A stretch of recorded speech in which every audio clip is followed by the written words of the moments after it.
From the National Newsroom of the Canadian Press, I'm Karen Rebo. Pro-Palestinian demonstrators have been ordered to remove their encampment at the University of Toronto by the end of the day. A court injunction has ordered the protesters to take down their tents and structures by 6 p.m. Toronto's police force has said it will enforce the court order, but it hopes the protesters leave before the deadline. A lawyer who represented the protesters in the injunction hearing says there are many other ways to continue pushing for the group's demands the school cut financial and research ties with Israel. The group had begun removing signs from the encampment's fences last night, but the protesters wouldn't clarify whether they plan to comply with the court order. Jason White, The Canadian Press. A labor lawyer in Vancouver says a group of BC teachers has launched a human rights complaint against their union, alleging the BC Teachers Federation has engaged in and enabled anti-Semitism.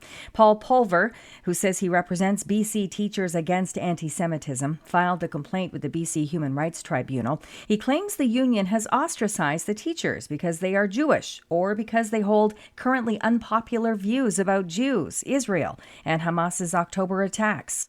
In the circumstances, these teachers are extremely upset. They're fearful. What they've seen is that if you hold pro-Palestine or anti-Israel views, the BCTF is a safe place to be. And if you don't, it's not. Pulver alleges the union's leadership caused trauma and fear among members who have been intimidated and shamed by colleagues in their workplaces. A union spokesman says the Federation values the tribunal's role in upholding the province's human rights code. Prime Minister Justin Trudeau's summer campaign circuit won't include a stop at the Calgary Stampede this year.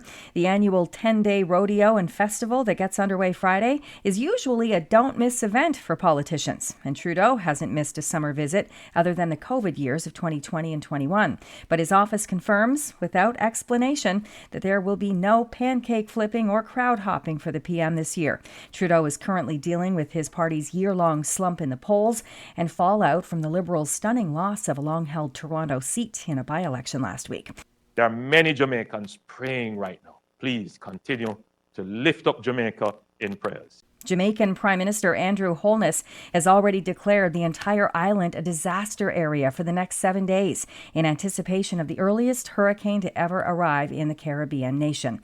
A curfew will be in place from 6 a.m. to 6 p.m. today across the whole island when Hurricane Beryl is expected to make landfall. The Prime Minister addressed his country last night.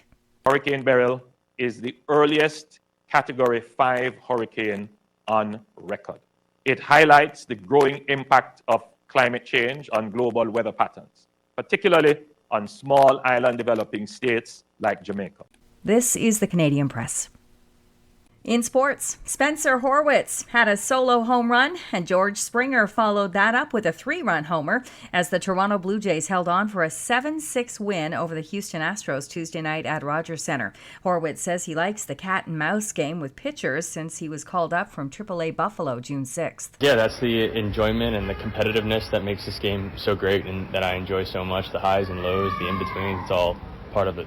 The Jays led the game 7-0 after 4 innings, but starter Jose Beryl gave up 5 runs in the 5th inning, and the bullpen saved the night. In soccer, Colombia and Brazil wrapped up Copa America round-robin action by playing to a 1-1 draw in Santa Clara, California. Both teams advanced to Saturday's quarterfinals.